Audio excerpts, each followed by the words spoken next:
Siani chanta in peksia chun pachen lasak re rawi ama thang thadin hatuan hi kai mai sadu thami si tu vekin thusun nak chan nei kalungoi jen mo kha kalungoi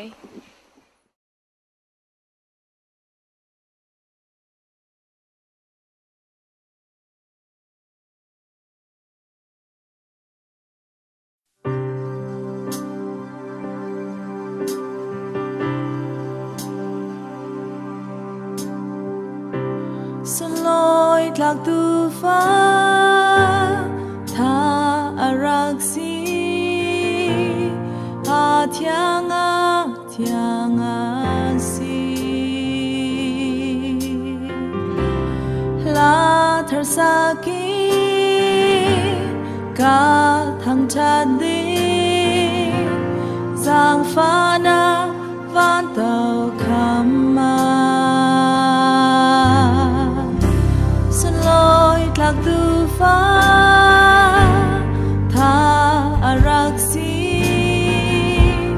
a thiang a si la thar sa ki ka tham cha đi giang pha na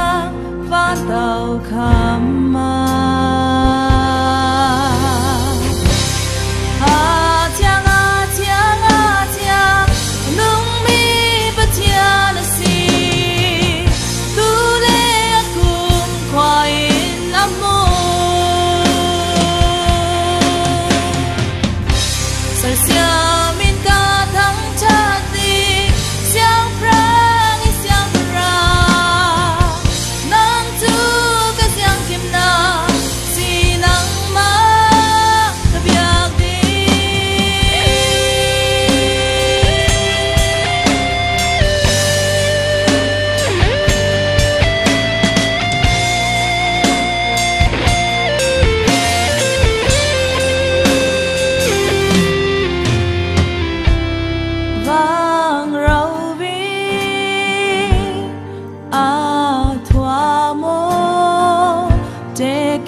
sal sia